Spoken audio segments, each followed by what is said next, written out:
Hola, ¿qué tal? En el trabajo de esta semana vamos a mezclar dos cosas, el mapa conceptual y qué es eso del género narrativo, cómo construir una buena historia, un buen cuento, una buena novela. Primero, el mapa conceptual consiste en hacerme un esquema en una hoja en el que desde arriba a abajo vayan saliendo las ideas principales. No hace falta explicarlas, simplemente las ideas que forman el esqueleto, que forman el eje de una explicación. Cabeza, tronco y extremidades. Cuerpo humano arriba, cabeza, tronco, extremidades. Luego ya lo tendré que explicar, pero aquí solo pongo las palabras principales. Dicho esto, comienzo la explicación de lo que es el género narrativo. Narrativo, explicar algo. Yo quiero explicar una historia. ¿Qué elementos necesito? Por tanto, el título será género narrativo y ahora empiezo. Id atentos, atentas a ver cuáles son los elementos para que aparezcan en el mapa conceptual y los subelementos, después a un tercer nivel. ¿Cuáles son los elementos que necesito para escribir una buena historia? Un cuento, una novela, lo que sea. Primero, decidir quién va a ser el narrador. Decidir quién va a explicar la historia. ¿Sabéis? Ya os lo hemos comentado y tenéis experiencia por las obras que habéis leído, que el narrador puede ser alguien de fuera, lo llamamos narrador omnisciente, narrador en tercera persona, es igual una expresión que la otra, y es alguien que no forma parte de la historia, que lo sabe todo, que está por encima como una especie de Dios, que nos va explicando la historia.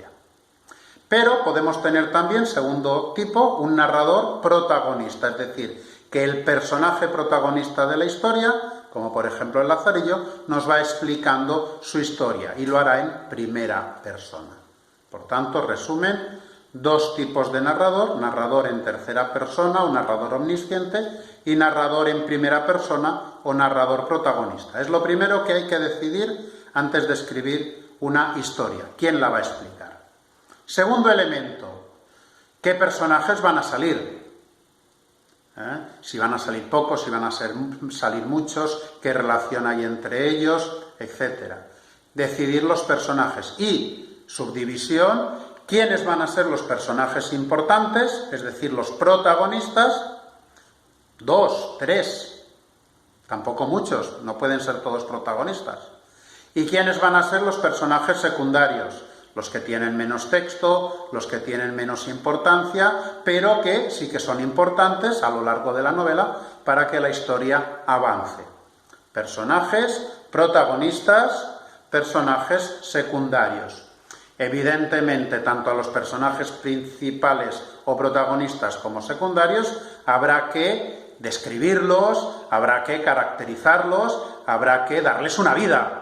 Es decir, si son tímidos, si son generosos, si son enamoradizos, si son generosos, si saben perdonar, si se meten en aventuras, etc. Eso es lo que hay que decidir. Los grandes autores tienen su ficha de cada personaje, que es lo primero que hacen, y luego, igual en el capítulo 5, la tienen que consultar. Espera, que no me acuerdo si decidí que Harry Potter fuese generoso o egoísta.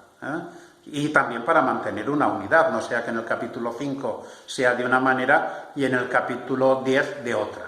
Bien, personajes, protagonistas, secundarios y todos ellos caracterizados con una vida que podemos tener en la cabeza, en la ficha, etcétera, donde sea. Tercer elemento, la trama. ¿Qué es lo que voy a explicar?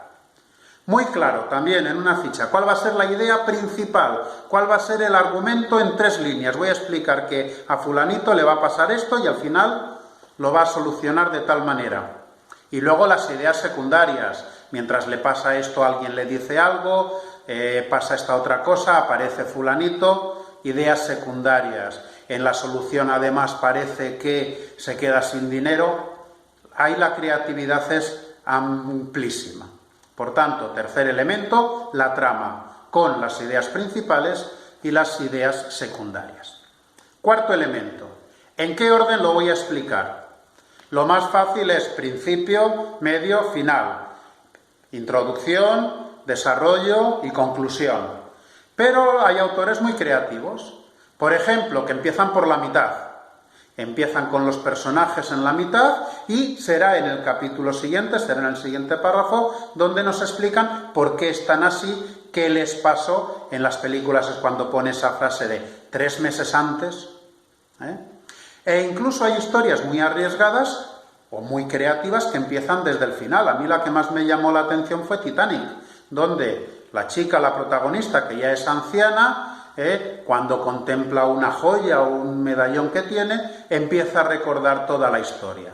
Pero las primeras escenas, los primeros minutos, vamos a poner el 1990 y a los 5 minutos de la película pasamos atrás y vamos al 1920. Y luego a partir de ahí pues va todo seguido. Yo cuando lo explico digo siempre, ¿os imagináis que en una novela policíaca siguiesen el orden y lo primero que nos digan es quién es el asesino y cómo lo ha matado? Pues no tendría gracia. Empezamos en el medio cuando se descubre el robo, cuando se descubre el cadáver, y a partir de ahí vamos descubriendo qué había pasado antes. Por tanto, la trama tiene también este elemento que es en qué orden lo voy a escribir. Desde el principio, del medio y luego explico lo de antes, o desde el final y luego explico lo de antes.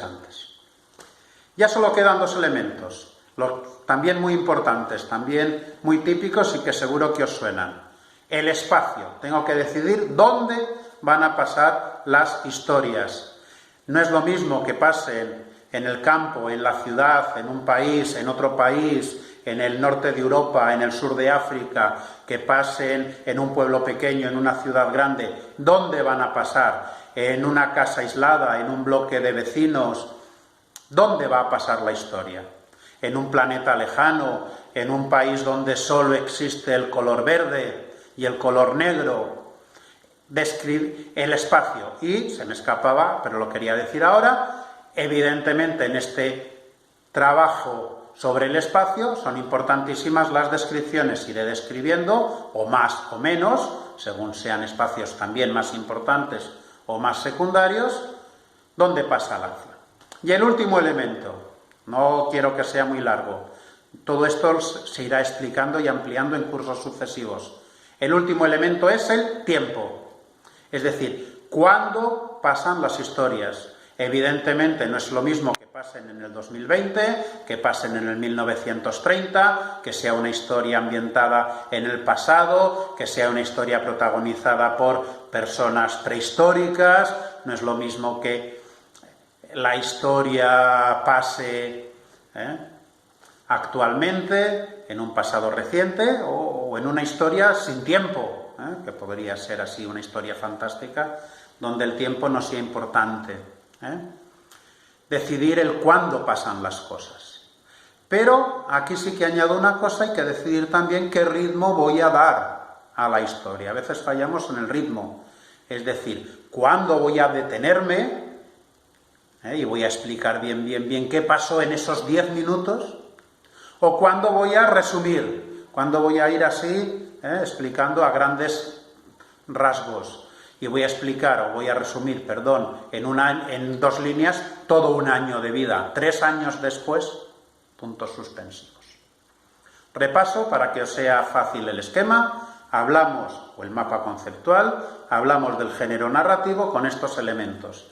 Narrador, personajes, trama, orden, espacio y tiempo. Y en cada uno de estos aspectos he ido comentando alguna cosita, algún subtema que tenéis que buscar para añadirlo. Pues esto es todo. La próxima historia, la próxima novela que hagáis, por favor, pensad y apuntad en una hojita estos elementos, cómo los queréis trabajar. Que vaya bien.